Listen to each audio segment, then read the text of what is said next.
Business Book of the Month podcast, episode number 4, The Alchemist by Paulo Coelho. Business Book of the Month.com. Business Book of the Month.com. This is the Business Book of the Month podcast, and today we're discussing The Alchemist by Paulo Coelho. Each month, we're going to be selecting a different business book to read and review and share our thoughts in this very podcast. The intention is to join together as a group and hold ourselves accountable to read just one great business book every month. Joining me today are some cracking UK podcasters. So first up, one of the leading podcast teachers in the UK. He's based just outside Dundee, Scotland, Mr. Colin Gray. Hello, Colin. Hello, David. How are you doing? Very good, thanks. All the better for being joined by you. Oh, thank you. At last, after all sorts of problems. Yeah, but we don't talk about that because no one has nobody else saw it. That. Indeed. I'm still traumatized from it, so I had to mention it. Also joining us is founder of the Content Marketing Academy, Scotland's only content marketing conference, Mr. Chris Moore. Good morning, everyone. Glad to be here again. Looking forward to talking about The Alchemist. Exciting. Yeah, or hopefully it will be. Yes. And last and least... What an horrible man you are to me, David. Design and small business growth. Cyberbullying. That's what it is, man. You're trolling me, dude. Mr. Mark Asquith, thank you for joining us. All right, dude. Hello. And I'm David Bain. You can also find me talking to online marketing gurus over at digitalmarketingradio.com. But The Alchemist is something we've agreed to read. Have we all done our homework? Indeed. Yes, sir. Well, Always do my homework, yeah. Absolutely. Have you been reading, Mr. Asquith, or have you been listening? I always listen. I'm a terrible reader. It's too much work, man. No, I listen to stuff. I can do it when I'm Walk the Giant Dog. You know that. So this chap, Paulo Coelho, he was born in Brazil, and he's now sold more than 100 million books. So a moderately successful author. Good book, Chris? That's like the widest question. The widest, the most open question you could ask at the start of a podcast about a book. Good book? Yeah, it's okay. Okay. Is it made of paper? Well, yes, it is, David. Well bound. Good book. I Yes, enjoy really the good book. binding. I enjoy the book. Yeah, it's a nice. Some of it's a bit. I don't know. You've just kind of got to separate yourself from it a wee bit, but I really enjoy it. I love the whole thing, the journey of discovery, and I think it totally, like, as a business person or an entrepreneur or whatever you want to call yourself, I think that we're all on that journey. So I think if anyone read this that had some sort of any aspiration to do something in their life, they would get something from this book. That would be my book, though. Is it a business book? Mm. Well, it is in the context of which I was reading it, yes, because that's my journey. So, yeah, it is a business book for me. Colin's the man responsible for the selection of the book. Yep. What made you want to choose this book, Colin?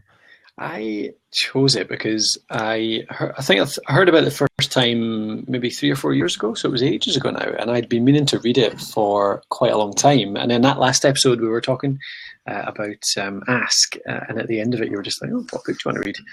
And it was just the first thing that popped into my head. I hadn't read it at all by that point. And I wasn't sure whether it was a business book or not, but I'd heard that there were tons of life lessons in it and stuff like that. So I thought it'd be worth a shot. Christmas episode, a bit more relaxed than standard business bookery. Good idea. But I haven't read it now. I took tons of stuff from it. It was one of those books, I think, where I had been told that there was loads in there that I should learn from and sort of look out for. So actually every single page ended up trying to read the subtext and go back over it and look at it and see what I'd missed and stuff. And there just seems to be so dense, actually, the ideas in there, I think. So were you writing lots of notes as you went along, Colin? Yeah.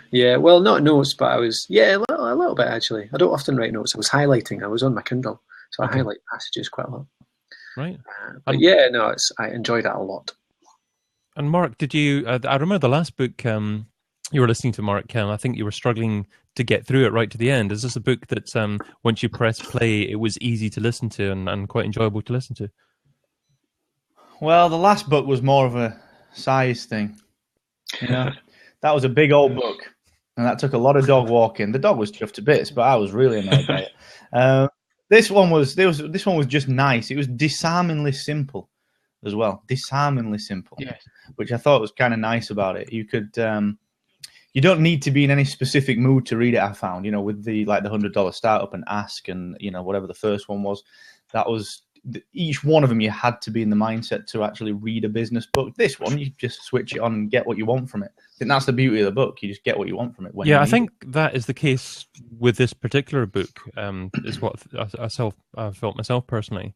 I like your phrase there, disarmingly simple. I think it can be on the face of it, but I guess you can read deeper into it and really analyze everything. So I suppose it's the kind of book that you can read quite quickly and get the gist of it and get a lot from just doing that. But I suppose you would get a lot more from it if you actually spent a long time over it and really thought deeply about different elements of it, certainly. So I think if you read it at different times in your life or in different circumstances as well, I think that's the power of the book. It's very easy to read, but it's very difficult to understand. I think that's the key thing with that. You can pick it up anytime and get what you need from it. You're coming out with all these deep phrases here, Mark. I like this. I'm from Barnsley, we're known for being deep. Don't begin with that, Chris. I can see. Chris, would you agree that you would take different things from this book depending on what stage of your life you're in? Yeah, I totally agree with that. Because it's kind of like, it is contextual. So you read it and whatever the journey that's taking place in the book, you place your own context in the story, don't you? I think, well, that's what I did anyway.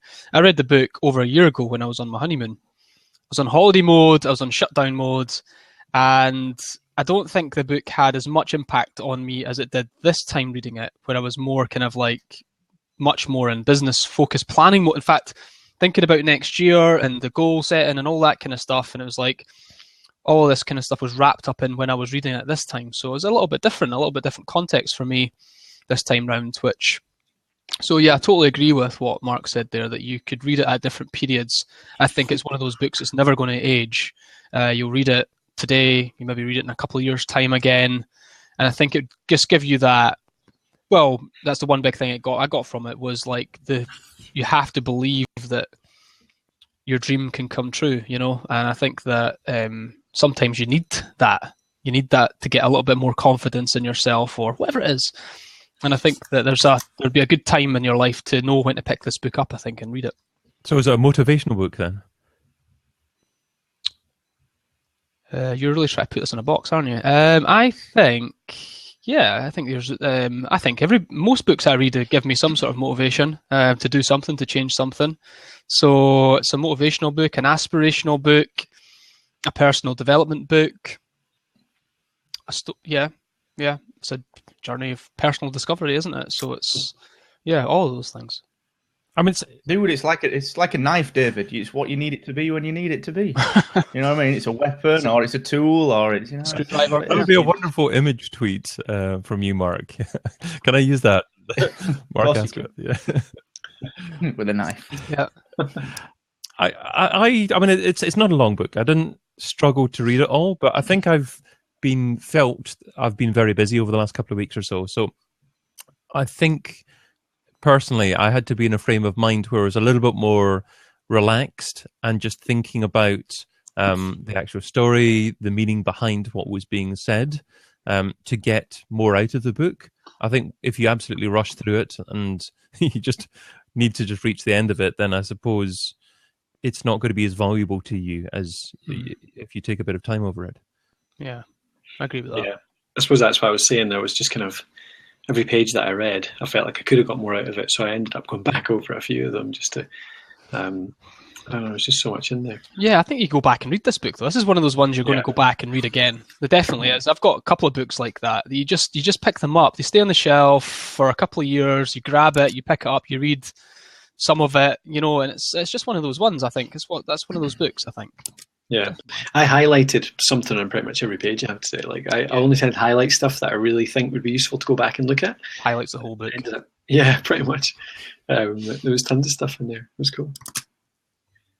So, what about some quotes from the book, some highlights from the book? Have you got a few top ones, Colin? Or yeah, Yeah, well, pretty much. I think one of the biggest bits for me actually was the whole risk thing. The fact that, well, the message, I suppose, that you have to be willing to leave, areas of comfort um, and sort of status quo to go and seek something greater. Then you're putting yourself in danger, that you're risking yourself, that you're risking everything around you, but that the rewards are much greater, and that so many people don't do that. And it's like, because when the message around that as well, like he left his sheep at the start, so he took that risk to go off and chase his dream, left his sheep behind, and took that risk that most people would probably tell him, like in our lives these days, you quit your job to go and start a business or something. People are like, well, why are you giving up this safe job, this job for life pension and all that kind of stuff to go and do something so risky? And you're just saying, well, it's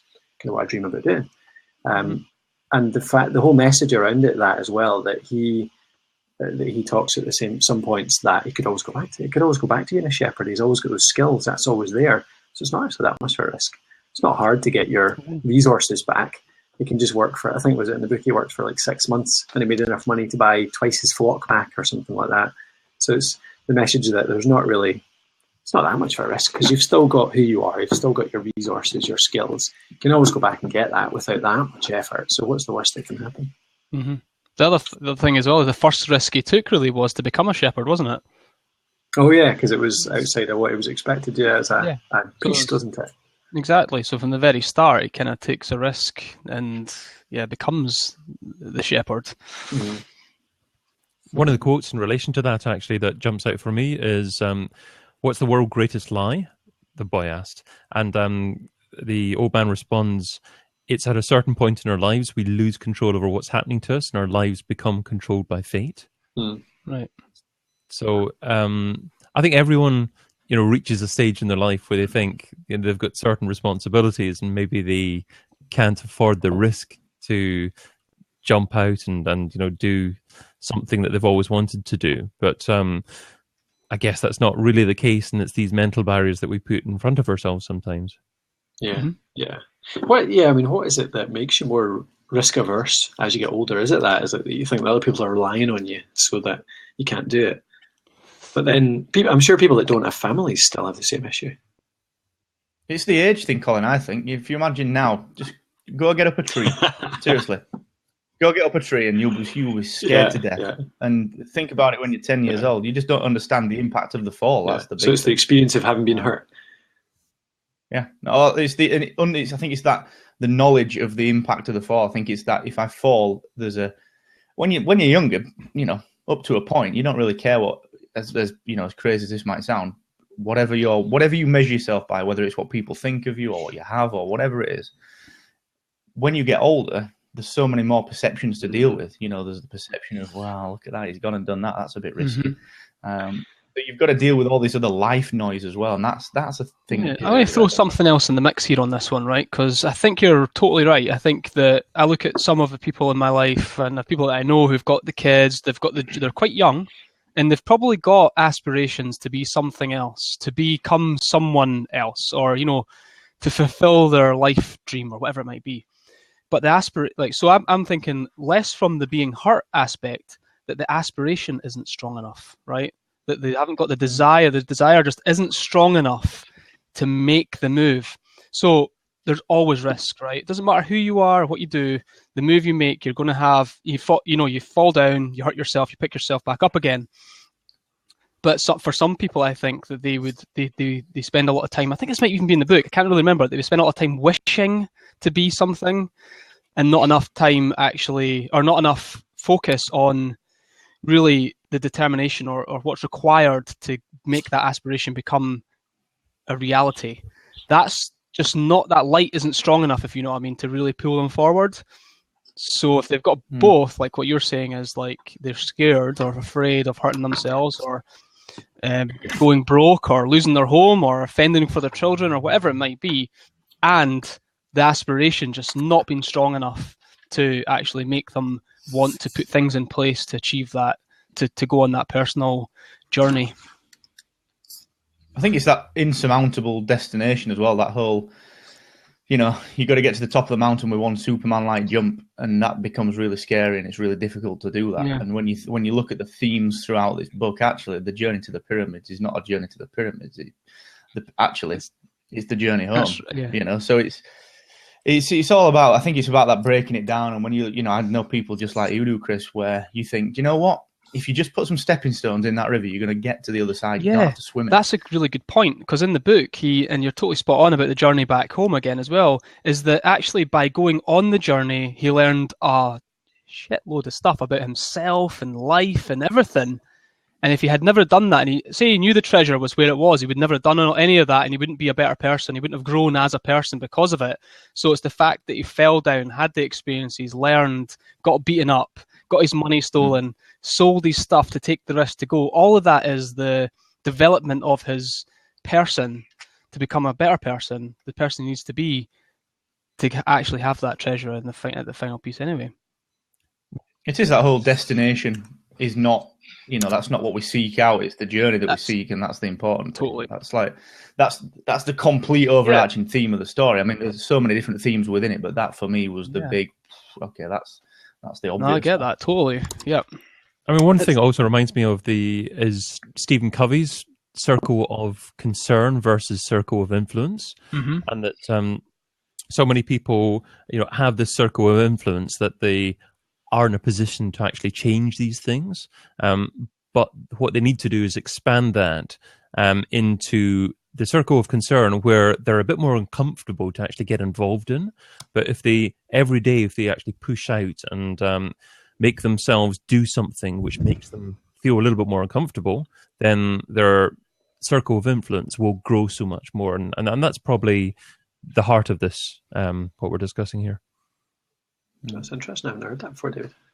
No, it's a good. Have you read the 7 Habits of? Yeah. Is that in there? I don't think I finished it though. Actually, maybe it was. It's one of those books.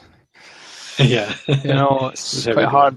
It's a tough one to go through. Yeah, I was listening to that one actually, same as you would, Mark. I don't think it was. It was a struggle. Yeah, big time. Another quote from the book that jumped out: "The secret of happiness is to see all the marvels of the world and never forget the drops of oil on the spoon." Yeah. Yeah, that's a good one. That is a good one. It's easy to easy to say, yeah.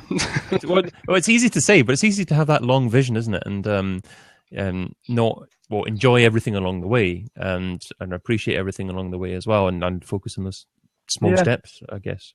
I guess it comes back. I think it's a big lesson. Yeah, it's come back to the same thing. It's about the journey, isn't it? It's about, like, if I think about the business, like when we started the business, it was all about getting a customer, right? That's like a destination almost. And it's actually like, and by pursuing that, you're missing out all the good stuff going along. You get a bit more confident in your business, you get a little bit more focused or a bit more clarity, and you actually start to enjoy the building of the business and the growth. And there's no real destination as such, other than to be successful or to be, a bit more longer term and have a bit more belief that things will work out in the end for you, have a bit more faith. And then you can actually take the foot off a little bit maybe and smell the roses or whatever. It's funny. That's a big thing, that. Sorry, go on. I was going to say, it's funny how you end up in that, though, even though fine, it's silly, don't you? Because I've done that. I remember doing that in my younger days when I was getting around and doing a bit of travelling and stuff, and you end up going to these places and just ticking them off, and then a week later you realise you've been to 6 or 7 amazing bits around the world. And what did you actually do there? You just slept and had a couple of pints and then moved on because you were so desperate to get to the next place. And you're absolutely right, Chris. I've done that so much in building the business as well. Not actually appreciated or enjoyed the bits that you go through on the way, as opposed to. I think it's a really important part.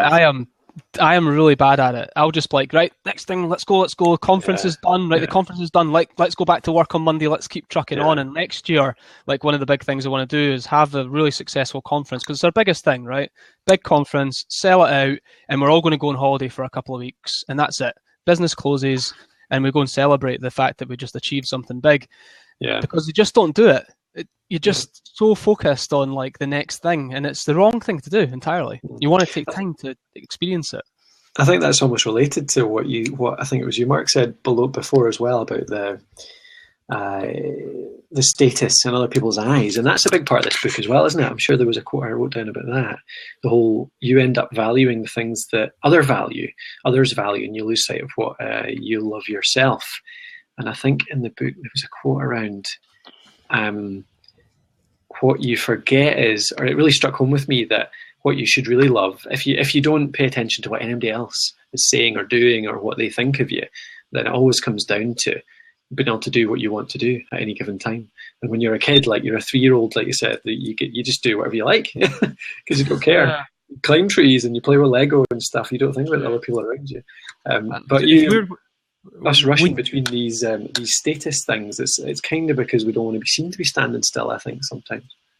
Yeah, when you start a business online, it's funny because you cater towards what anyone asks you to do to begin with, and you start off like that generally most of the time. You've got a few customers. Wow, okay, what would you like me to do? And it's you don't even realize you're doing it soon, but you're actually doing stuff that you probably don't love to do yourself, and it takes quite a while to actually step back and actually think, well, what I really need to do is focus on what I love to do, and if I do that, if I do a great job at it, then things will evolve as they're meant to be. I think you get closer and closer to doing the only thing that you love doing. I think that comes over time, doesn't it? You just get, that becomes clearer, and you get more capacity to do it as well. At first, it's hard when you're starting a business for the first time. You kind of have to, well, one, you've got to make money. Two, you've got to be doing something, right? And I think that's just a natural course. I think the quote I've got here is, everyone seems to have a clear idea of how other people should lead their lives, but none about his or her own. Well, that's the whole do as I say, not as I do thing, isn't it? Yeah, kind of. Yeah, exactly. It's, you can always give great advice, but never follow it yourself. That's right. Not you. One. No, I know. Yeah. Yeah, I'm bad for that sometimes. How are you doing, Mark? You look as if you're just about to jump in and say something there. No, I'm just listening. I'm acutely aware of being the only non-Scottish voice, and it freaks me out. No, it sends me to sleep with your dulcet tones. Honestly, I could listen to it. It's like a lullaby every time you say something. Honestly, it's not a lie. I love it. Yeah, I was kind of just coming back to that point we made earlier around, like as an entrepreneur, you're taught to think big. You're taught to think big, but what no one teaches you what that version of big is. But what I mean by that is that everyone teaches you to think, like for what the pleasure cast, Chris, this is happening. You've no idea what my hands are doing. The thing is that, like I said, they tell you to think big, but they don't teach you what that big is. So what they're saying is basically Elon Musk. Okay. He wants to colonize Mars. That's big. Like, that's big. He wants to make the world electric. That's big. But to you, and this is something that I learned over maybe 2 or 3 years ago, and it crept up on me, and I never realized that I'd achieved it. The version of big for me is just being able to not need to be anywhere specific at any given time and not have to put my life on hold because of that. So just being able to be where I want to be and do what I like doing and enjoy it and be with the people I want to be with. That's big. Mm-hmm. But it creeps up on you. No one teaches you that. People teach you about this, and they teach you about things, and they teach you about this, and they teach you about, to think big is to just put yourself in the position where you can get things or you can do things. But actually, if you're thinking about it, a little bit more existentially, actually, what do we all want to do? What's the biggest regret that we have when we're on the deathbed? It's, I wish I'd spent more time doing this. So I think there's a lesson in there around what is this thinking big? And as an entrepreneur, all the business books in the world tell you to think business big. Have you read this teaches you to think life big, I think. Have you read The Magic of Thinking Big, Mark? Oh, you're just breaking up, David. Sorry. Have you read The Magic of Thinking Big? No, I haven't actually. I think I've got it. I've just been looking at it. It's a book. It's quite old. I think it's about 30 years old. It's a book by Dr. David Schwartz, I think. Yep, David Schwartz. And I remember that was one of the first books of its kind that I read that probably had an impact on me. So that's certainly a decent book. It's a great book. It's one of the ones I wanted to suggest as our next book, actually. Wow, yeah. I've read it quite a few times, but I mean, that's a great thing. Yeah. That's I love that point, Mark. It's great. It's it makes you think something that's reminded I'm reminded of quite often is when I speak to friends at the weekend and suddenly realise that the biggest thing for me actually is the fact that I've not had that Sunday night dread since I was about 22, the last time I had a proper job. Yeah. It's amazing. Imagine the rest of your life you don't have that feeling that, like 90% of the population have. And you've got to get rid of that, whatever that dread is. Like I used to dread checking my emails, and now I turn my emails on. There's nothing there. Yeah. It's brilliant, fantastic. And it's just, you've got to figure out what these things are, and that's when you incrementally build up that success. It's not about this, it's not the thing, is it? And you mentioned earlier about these status symbols. Who cares about whether you've got a BMW or you've got a bloody 95-bedroom detached house in the back end? Have you got a PH in your emails, Mark? No, I just don't send them. That's one way to do it. Yeah. Don't send them, you don't get them. Simple. Exactly. Like you guys are probably the only people. Honestly, I send very few because I just think, well, I'll just either ring you and then that's done, or there's no reason to communicate by email. Really. I was going to share this little story with you actually, just on the whole dread thing. The other thing I was going to say as well is if your personal journey is to colonize Mars, then that's the thing in the book, isn't it? That's your journey, and that's fine. You go on and you do your thing, and just get on with it. And that's not my journey. My journey is to do something entirely different or change the world in a different way. And I think that's one thing is like, I think it was Stephen, I can't remember who it was, but basically there's this whole thing about empathy is just when you grow up and you mature and all the rest of it, you become an adult, you start to appreciate and understand that everybody has a different way of doing things. And it's about having respect for that, just having pure respect for the fact that your way is your way and my way is my way, and that's fine. Anyway, side note, I was at a retirement do yesterday, retirement lunch with my mother-in-law, and it was the night before she retired on Wednesday, and she worked for the same organisation. Really short story. She worked for the same organisation as I did for 10 years, the University of St Andrews, and it was a fine job, but there's a lot of politics and a lot of nonsense and just the usual BS with working for a larger organisation. And she retired. I left 2011. And people at the time were said to me things like, "Oh, you're lucky. You've got the ability to make this choice." And I was like, "So do you? You could make this choice too if you wanted to, etc., etc." Anyway, the fact is she had a retirement due on Wednesday at the uni, and I was thinking to myself, I'm 34.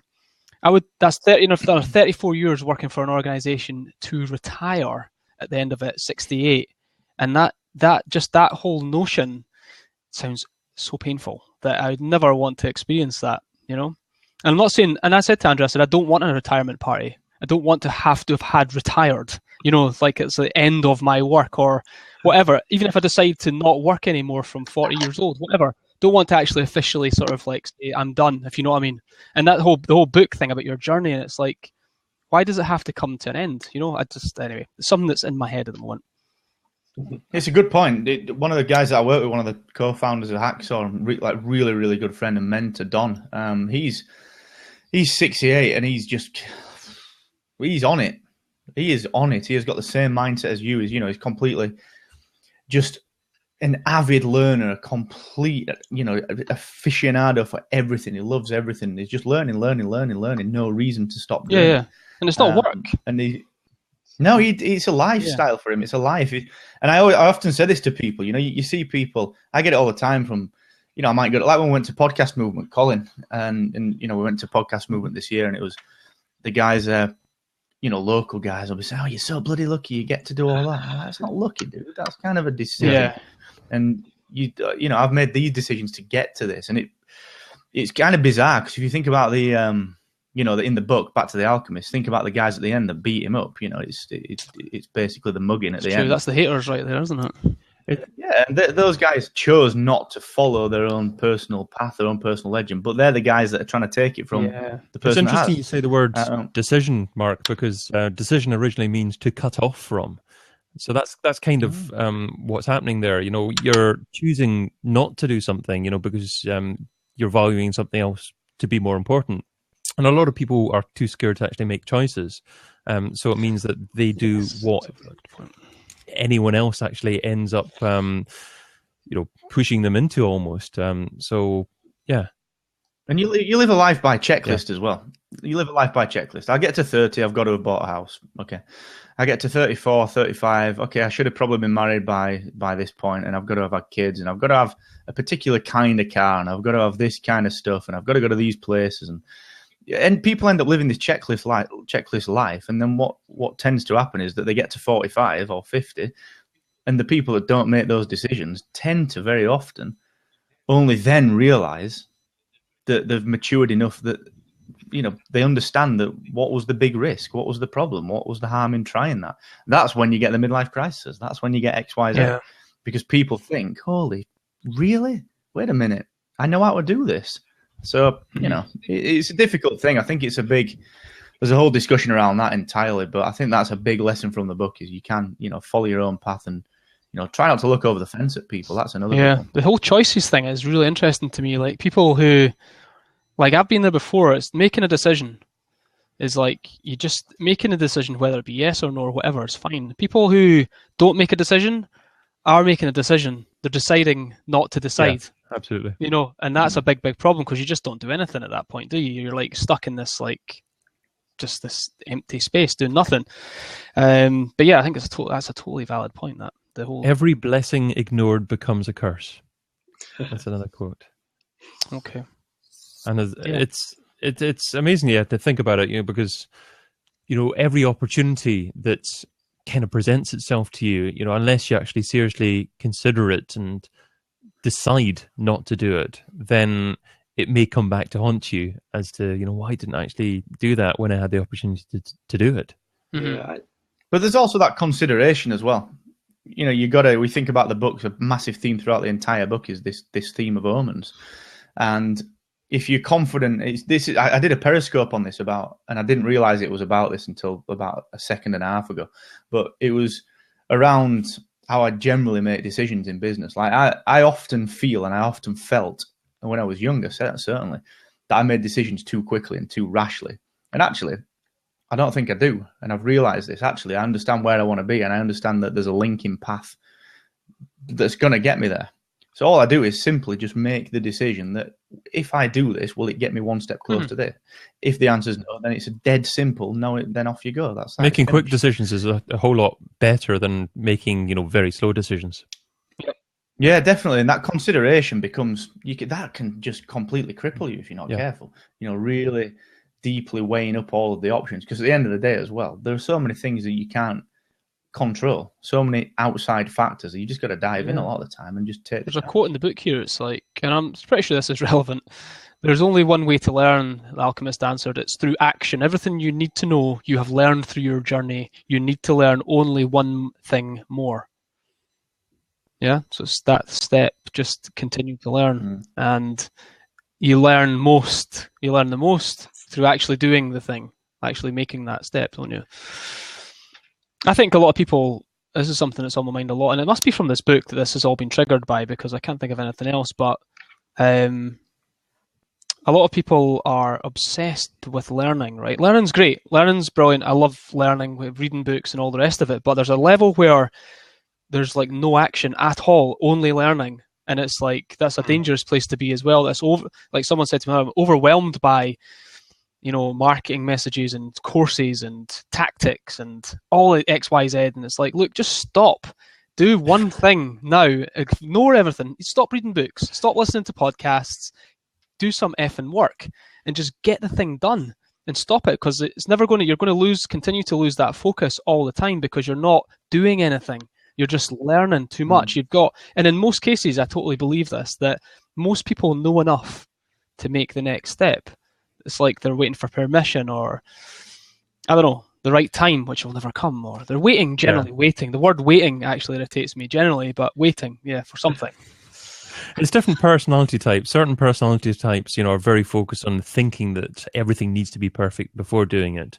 And I think I'm guilty of that a bit, and that's why I try and schedule stuff for myself. So like I schedule podcasts to do on a very regular basis, and I commit to interviewing people. And I can't get out of it. I suppose I could do, but I can't really get out of it. And I think that makes me not wait to try and do everything absolutely perfect, you know. So that's one way to deal with it, I guess. Well, Yeah, perfection is just a massive, massive, massive sort of saboteur of actual progress. Perfectionism, like a myth. Yeah, it is. Perfectionism is a myth. Because the thing as well with perfectionism is that the closer you get to it, the further away it becomes, because you are always developing as a person. So that notion of what is perfect changes, and that perception of what is perfect changes. So, yeah, Chris is absolutely right, completely. Just one step at a time, one step at a time. So, I mean, kind of closing up to what we found, what we read in the book, I remember there's a quote, the boy remembered an old proverb from his country. It said, "The darkest hour of the night came just before the dawn." Yeah. You know, I mean, that's a quote from obviously a few different places, but it's a lovely thing in terms of motivation. And, you know, everyone goes through those times where you're thinking, you know, I've worked so hard and, you know, I've only got X number of customers, or whatever happens to you. But it's a mindset that, you know, makes you keep on going. And it's only the people that keep on going that end up being successful, isn't it? Well, if you quit, you aren't going to get you know, if you quit, you're not going to be successful, are you? It's funny because I was having a chat with my dad about this today. He was like, we're talking about the business, and there's a few niggly things that we need to work out and stuff like that. But we've worked really, really hard to get it where it is. And it's the analogy that he used. It's like you're pushing a big rock up a hill, you know, and you're almost there, you know, to the peak where everything becomes just that little bit easier. Same sort of thing, isn't it? It's like you're the darkness before the light, the hardest part before it gets easy. Yeah, I think I actually believe that that's a real thing. I think it gets harder and harder, and then all of a sudden it just gets that. It's just like a test. It's like everything in the book. Everything was a test, a barrier to the journey. It's like if you're almost like up against it. I think Stephen Pressfield talks about it in the War of Art as well. The resistance, you're up against it all the time. There's something there to test you, to see if you're prepared for this thing. Everything is just there to make you stronger for that. You know what you're actually trying to seek, or it's like getting Colin and Mark on the same podcast. I can do it. Yeah. Horrible, man. And any other last quotes from the book? Last thoughts of action points from the book? The other big one I had written down actually was the whole beginner's luck thing. I think the quote was, "All searches begin with beginner's luck," and I loved that because I think it just sort of it made me think of, well, beginner's luck doesn't exist for a start. It's all down to somebody having just a little bit of skill around something that they didn't really realize was there. I don't really believe in natural talent either, but I believe that when people think something's natural talent, it's down to having just actually done something related to that in the past that you've picked up, so you just have to be better than that than you thought. So beginner's luck thing is around something that it just so happens that you seem to be good at this. So it's something that you enjoy doing, you have experience in, and therefore it leads you down the right path. So I suppose it's just something that leads you to things that you would enjoy more than others. So I just like that idea that you kind of naturally will go towards things that you're either good at or you enjoy.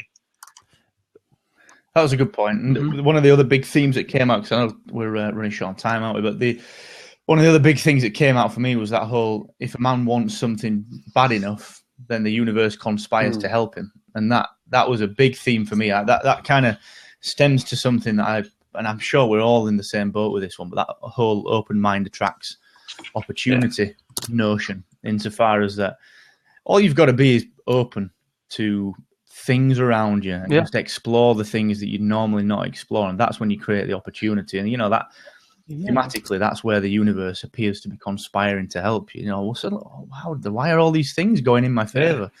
They're not really. Actually, what's happening is that these 10 things that aren't going in your favor, you're not worried about. You're just worried about the one that is.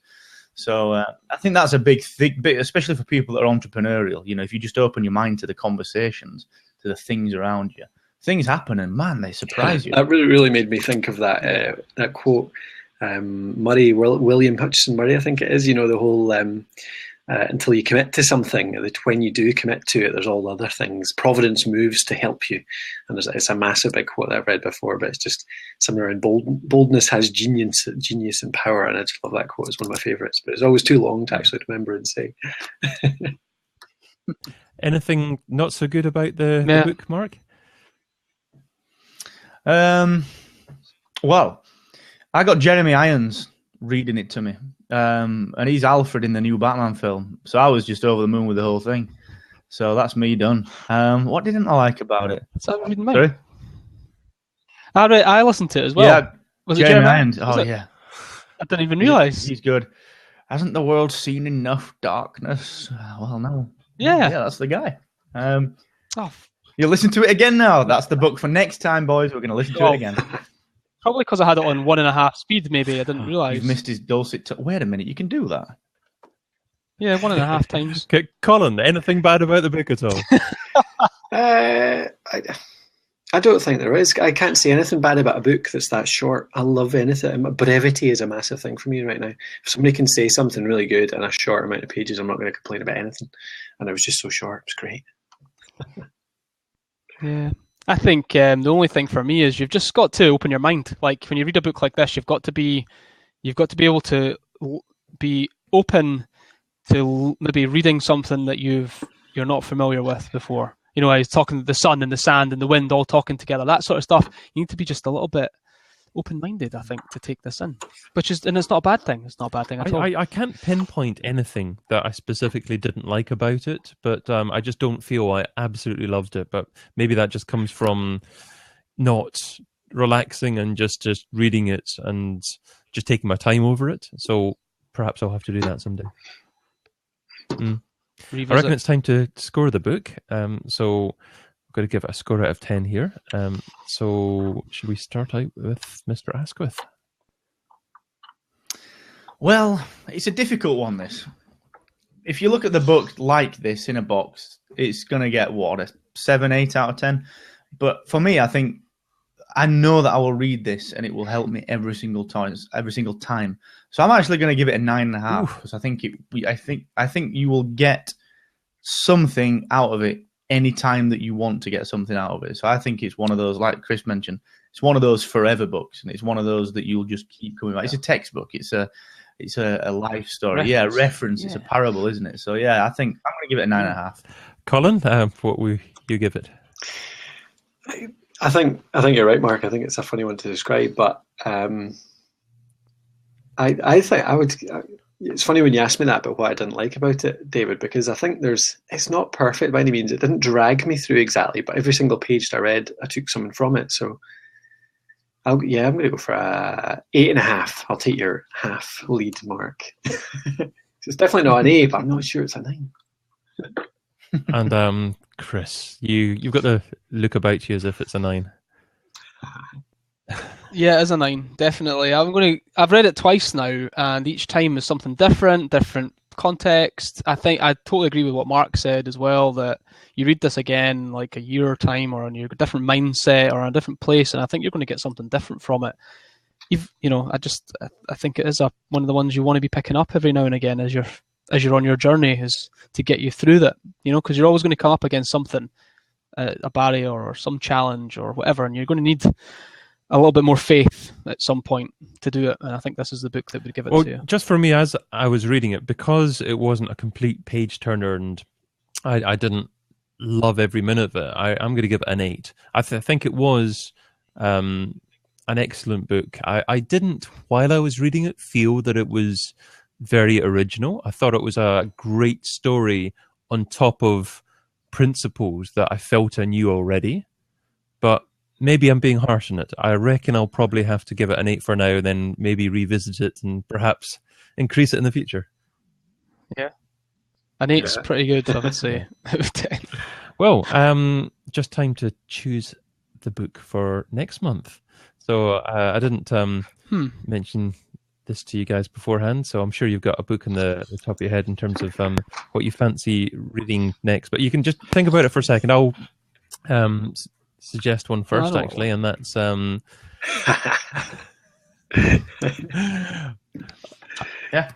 suggesting start with Why: How Leaders Inspire Everyone to Take Action by Simon Sinek. I didn't realize until recently that this was a book. I've seen the video, what